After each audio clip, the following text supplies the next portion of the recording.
Hi, everyone. Welcome to week 8. I hope that you are all doing well. As you all know, this week we will be asynchronous as I'll be traveling during our regularly scheduled discussion section times. Let me share my screen with you all.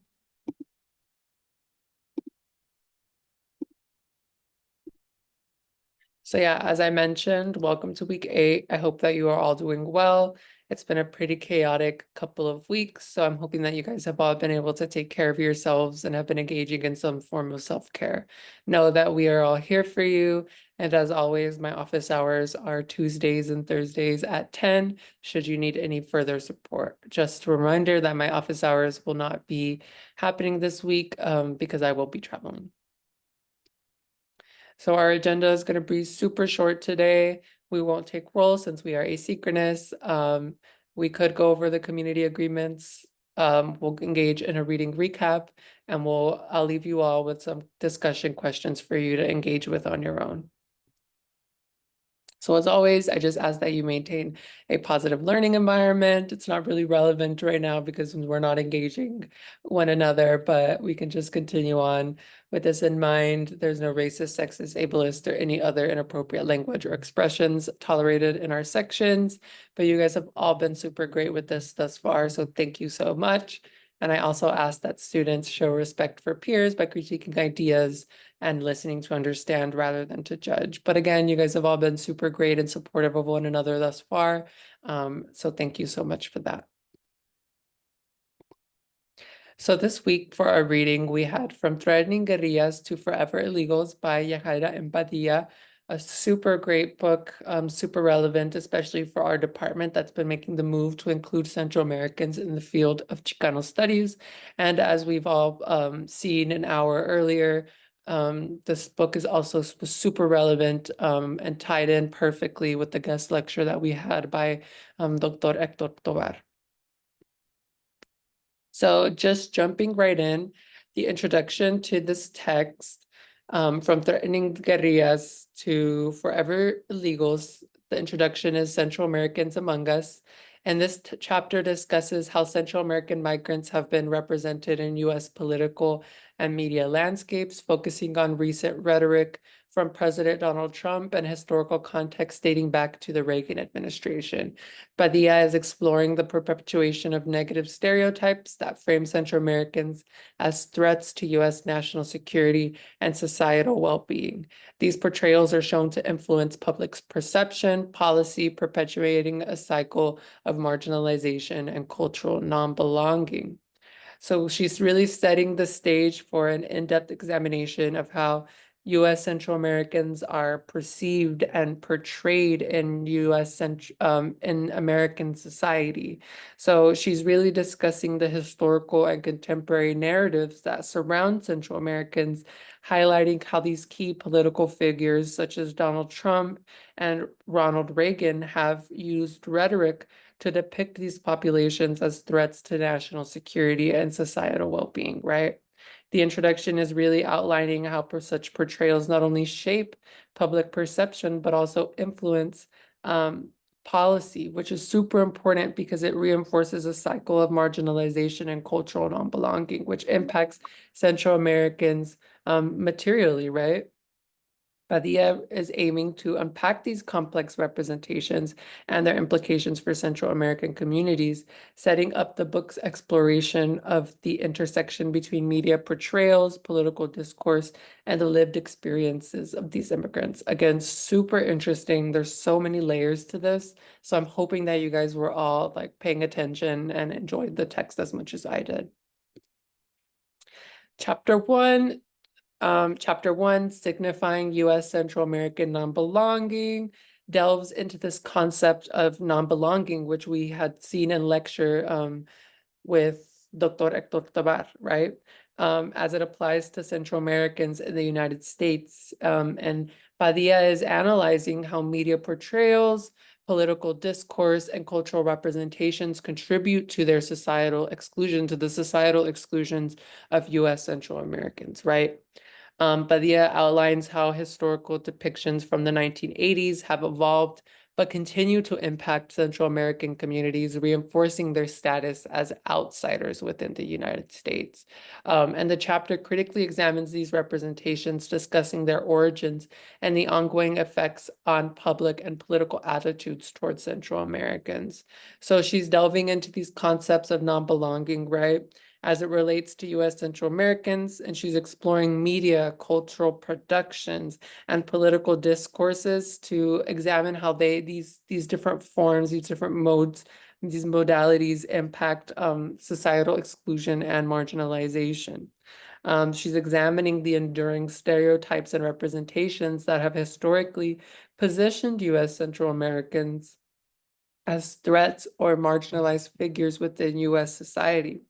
She discusses the origins and impacts of these representations and links them to broader issues of racism, systemic exclusion, and the politics of immigration. Badia argues that these media and cultural narratives reinforce a sense of perpetual foreignness, which is super important, right? Among Central American communities, complicating their ability to achieve social integration and recognition. This analysis is setting the stage for understanding the complex dynamics of identity and belonging for Central Americans in the United States and highlights the critical role of representation in shaping these experiences. So again, there's like a lot to unpack here, but it's super, super, super important and relevant to those of Central American backgrounds who grew up in the United States, right? Chapter 2, Domesticated Subject, the Salvadorian Maid in U.S. television and film, examines the representation of Salvadorian maids in U.S. media. So again, media is super important in this, particularly in the shows Will and Grace and the independent film Dirt. These portrayals are analyzed against broader Hollywood depictions of Latina domestic workers, reflecting on themes of visibility, exploitation, and gendered immigrant identities. The media often portrays these maids within a framework of domestication, where they are included in the societal narrative, yet remain in subordinated roles. So even though they are included in popular media, right, and cultural productions, they're still represented as subordinated subjects.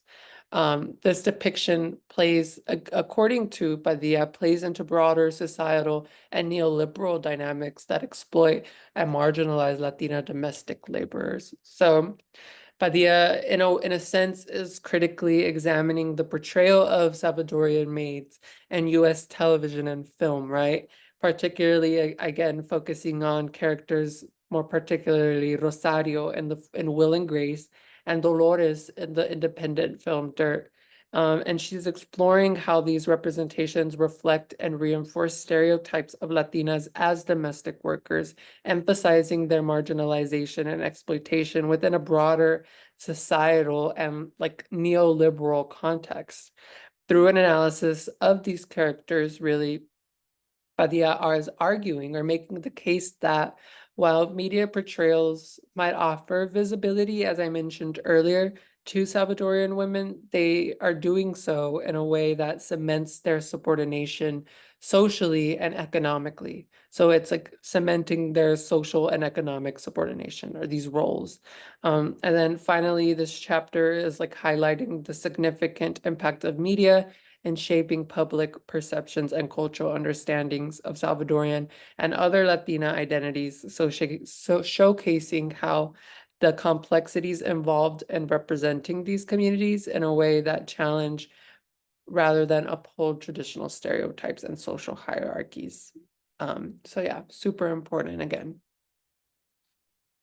Chapter 3, Lance Corporal Jose Gutierrez and the Perils of Being a Good Immigrant, focuses on Jose Gutierrez, a Guatemalan immigrant and U.S. Marine who died in Iraq. His story is used to discuss the concept of the good immigrant in neoliberal terms, highlighting how posthumous citizenship for green card soldiers often becomes a tool for U.S. imperialism. That's so interesting, right? Gutierrez's portrayal in media and politics is critiqued for how it glosses over the complexities of his background and the systemic issues faced by immigrants like him, reinforcing problematic immigration narratives. So in this chapter, Padilla is focusing on the life and then later the portrayal of Jose Gutierrez, this U.S. Marine, right, who died, who was one of the first casualties actually in the Iraq War. And she's analyzing how his story is utilized in U.S. media and political discourses to create and embody this good narrative, this good immigrant narrative, emphasizing his posthumous citizenship, so his citizenship past death, as a reward for his ultimate sacrifice, the ultimate sacrifice of being a good immigrant and serving the country that you immigrated to. So the chapter is really critiquing this portrayal for glossing over the real systemic issues that immigrants face, such as the complexities of undocumented status and the challenging realities of immigrant life that Jose Gutierrez had to live through at one point. And Padilla is really arguing that this representation reinforces problematic immigration narratives, which prioritize economic and military utility over this genuine integration and recognition of immigrants' rights and contributions. And that's super important and has also been a theme that has made waves within research and academic discourses as well. Like, how do we move away from doing research that further reinforces these notions that migrants are only important to us if they're serving a certain cause or if they're a productive segment of society, like farm workers, etc. Okay. Finally, we are at chapter 4, Central American Crossings, Rightlessness, and Survival in Mexico's Border Passage. This chapter examines the dangerous journey of Central American migrants, the dangerous journey that they faced through Mexico, depicted through various documentaries. These films highlight the migrants' vulnerability and exploitation, violence, and legal indifference, reflecting broader themes of rightlessness and survival. The portrayal of Mexico as both a passage and a site of lawlessness illustrates the complex dynamics of migration and the often harsh realities that migrants face, which are ignored in broader US immigration debates. So yeah, this chapter is really examining this perilous journey that Central American migrants undertake through Mexico en route to the United States. And Padilla utilizes these different documentaries to highlight these extreme vulnerabilities that these migrants face, including exploitation, violence, and a lack of legal protections. The chapter portrays Mexico like not just as this transit route that Central Americans are taking, right? But as this perilous landscape where migrants are subjected to severe human rights abuses by both criminal organizations and state entities. So Padilla argues that these conditions are largely ignored in the broader U.S. immigration debates, thereby perpetuating a cycle of suffering and invisibility for Central American migrants. So the analysis sheds lights on the harsh realities of the migrant trail and the critical need for more humane and comprehensive approaches to immigration that acknowledge and address these profound challenges. So yes, again, this book is super important, and I think it's making a really good case for the need to challenge media representations on certain communities like Central Americans that portray them in a certain way when they're often facing these really harsh realities. So now we'll just get into these different discussion questions that I want to leave you all with. So the first question is like, how does the media representation of Central Americans in the US influence public perceptions and policy decisions? And you could even apply this to your own community. How does the media representation of your community in the US influence public perceptions and policy decisions? So from the text, we can glean that media representations often frame Central Americans within stereotypical narratives, such as criminals or perpetual foreigners, which influences public perceptions by reinforcing fears and biases about the group. These portrayals justify harsh immigration policies, treatments, as policymakers and the public come to view these individuals as threats rather than contributing members to society. And so the book is truly showing how historical and ongoing media portrayals continue to shape policy by creating a US, an us versus them mentality that continues to marginalize Central Americans. So this next question or this next prompt is discuss the concept of non-belonging as it applies to Central American communities in the United States. How does this affect their societal integration? So this concept of non-belonging encapsulates the systemic exclusion and marginalization of Central Americans for mainstream US society based on their ethnicity, legal status, and socioeconomic position. This non-belonging affects their societal integration by denying them full participation in social, economic, and political life, thereby reinforcing barriers to access and equity. The persistent view of Central Americans as outsiders thus hampens their ability to form stable, recognized communities and challenges their identity formation within the broader American narrative.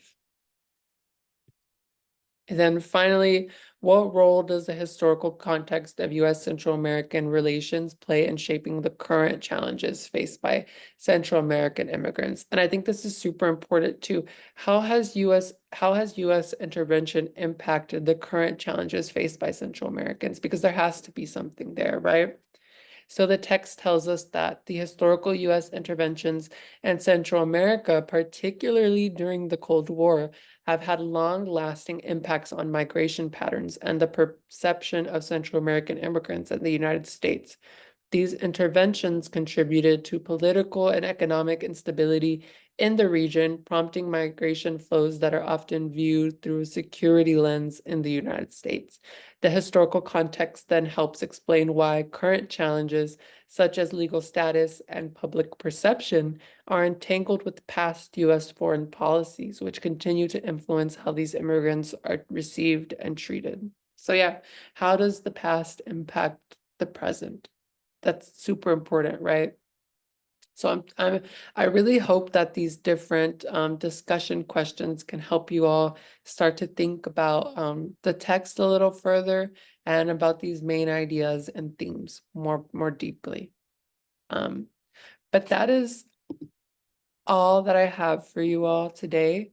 I hope that you are all doing well, and I am excited to see you all again on Zoom next week. Have a great rest of your week or weekend if you are in my Friday section. I will see you all later. Bye-bye.